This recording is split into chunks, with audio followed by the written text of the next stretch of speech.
Kaibigan, ano po talaga nakikita po tungkol sa China? Totoo po yan, panlilin lang po ang gagawin po nila. Nagulat ako dito guys dahil po ay napaka-emergency po ang ipinapaabot ng ating kaibigan. Dapat po daw talaga magtulungan po tayo guys kung sino ang makapanood nito. Dapat po i-share po ninyo itong video. Ito po ang sabi ng inyong hari. Nakikita po nila, panlilin lang po ito. Yung ginagawa po ng China. Bakit po? Ano pong gagawin po nila sa Pilipinas?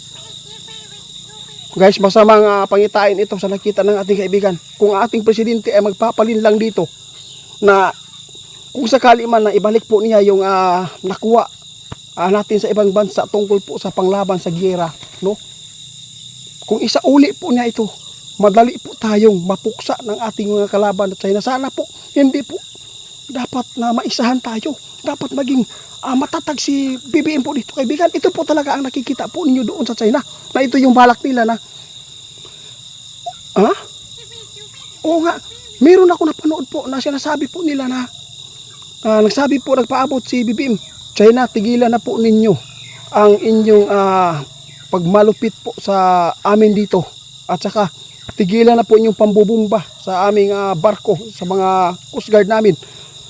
Kung hindi nyo titigilan yan, sabi po niya, kung patuloy kayo na ganyan, isauli daw nila yung kaibigan.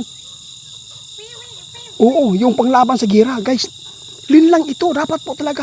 Natakot si kaibigan dahil po marami na po talagang mga taong spy na mga Chinese po dito na nakapag-asawa po ng Pilipina. Ito po yung nakikita ng ating kaibigan. Kung magpaisa, kung malinlang si BBM karon, malaking mawalan po sa atin guys. Alam mo ba kung bakit? Nakita ng ating kaibigan, natatakot po yung China dahil po sa nakuha natin ng mga panglaban po sa pandigma. Ito po ba talaga kaibigan na nakikita po ninyo? Paano na lang kami dito kung malinlang po si BBM at saka isauli po niya yung mga armas na kinuha po niya sa ibang bansa? Naku po. Dapat po guys, tulungan po natin guys na i-share po yung video na to, sabi ng ating kaibigan, para po ay maraming makakuha ng idea kasi hindi po alam nila BBM po ngayon na panlilin lang po ang ginagawa po ng mga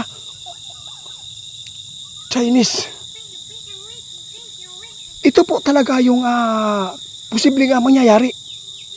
Pwede na po silang makapasok dito sa amin. Pwede na po nilang lusobin yung bansa natin sa yun nga pamaraan. Paano na lang kaibigan kung magpapatuloy po yung BBM na sa kanyang kahinaan? Kasi ayaw po niya talaga ng gulo.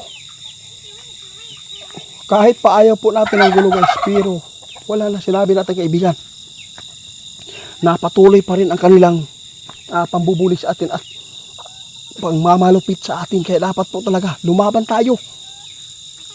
Oo, pananakot. Kung patuloy yung natin, yung takot, patuloy din po sila na mananakit sa atin. Kaya dapat po natin na mas maganda po daw, sabi ng ating kaibigan, no? Mas maganda pa na mag-impok, no? Ano ba dito tawag dito kaibigan? Mag-impact na lang tayo ng mga armas na panggira para meron tayong paglaban sa China. Ito po yung pamamaraan po ng China na ginagawa po nila, yung pambubuli sa atin, pananakit doon sa mga Coast Guard po natin sa karagatan ngayon. Ibig sabihin yan, panlilin lang yan. Kung tayo ay madala, oo, sinabi natin kaibigan guys, kung tayo po daw ay madala, malin lang. Kung isauli man ni BBM po yung mga nakuha natin sa ibang bansa, ano po ba ang panlaban natin? Ha? Oo, ito po yung sinasabi natin kaibigan guys. Meron siya nakuhang punto kay BBM. Kung mangyari po yung gulo, kawawa yung mga mahihirap dito sa Pilipinas. Dahil po, pwede yan sila lumipad agad kasi meron po sila mga sasakyan panghimpapawid. Pwede yan sila magtago doon sa Amerika. Wala tayong kawalan po dito, kaya natatakot si kaibigan. Kaya pasensya na kayo guys, sobrang pag-alala ko dito guys, kasi po emergency ang ipaabot ni kaibigan kay ano, sa kadami, no, sa dami ng mga spy dito sa atin. Hindi lang sa Davao, hindi lang po sa mga lahat po ng city dito meron na. Grabe kaibigan, sana po ay hindi po mangyari ang kaguluhan ng World War III, sabi po ninyo.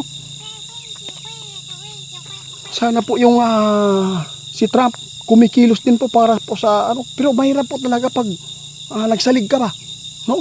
Na meron po tayong taga ibang bansa na ating ato ang gisandigan ba, magsalig ta.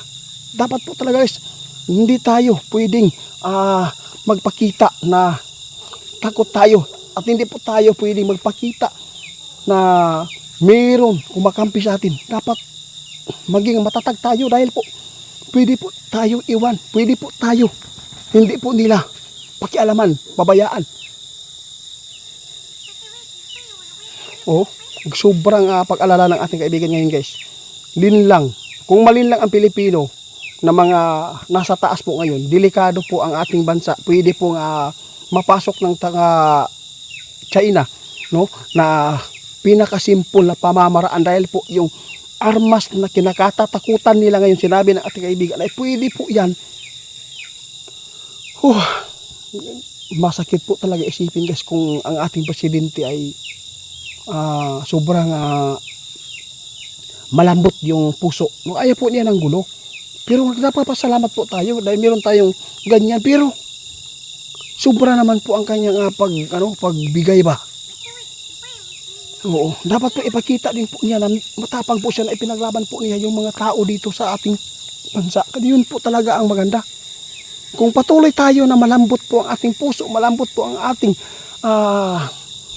yung tungkulin po natin dito na pangalagaan po yung Pilipinas, wala tayo. Tuwad ta. Delikado karon guys, ang ato ang bansa. Ito ang nakita ng ating kaibigan na ipinapaabot po ngayon. Dahil linlang marami na pong mga Chinese na nahuli. Ito po yung sinabi ng ating kaibigan noon. Marami pa kayong matutuklasan. Hindi lang po yan. Meron pa at meron pa. Sabi ng ating kaibigan, meron pang tao na ma-involve po dito na nasa may mga tungkulin po sa ating bansa na siya po ay tumatanggap. Hindi po natin alam guys kung saan nanggaling yung mga siyabo, di ba? Malay natin doon sa China, di ba? Hindi natin alam yan. Kung bakit nakakapasok na milyon-milyong halaga. May billion pa, di ba kaibigan?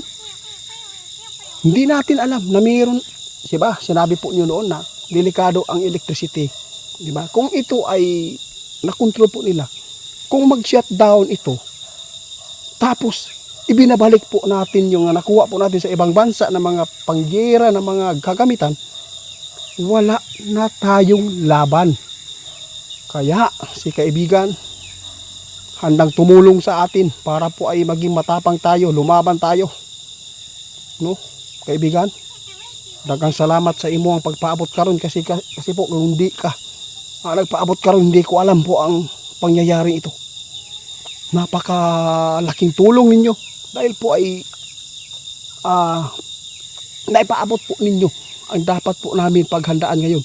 Sana ma-share po niyo ito guys dahil po malambot po ang ating presidente. Dapat po ay maging matapang po siya. Huwag po siya basta-basta magpapalinlang kung sakali man ibalik po niya yung totoo man. Kung totoo man po na ibalik po niya para lang tigilan po tayo sa pagmalupit po ng taga-ibang bansa, mas lalo tayong pagtatawa na mas lalo pa tayong yurakan, apakan, tapakan, di ba? Dapat lumaban tayo kasi lahat po tayo mamamatay dito sa mundo. Yun po ang sabi ng ating kaibigan. Buti lang sila. Kawawa yung mga mahihirap dito na nagpaiwan dito sa Pilipinas. No? Sino ang sasalo ng mga toxic, mga lason? Yung mahirap. Yung mga tao mayayaman. Wala na. Sutoy na nga. Tama ka kaibigan. Salamat.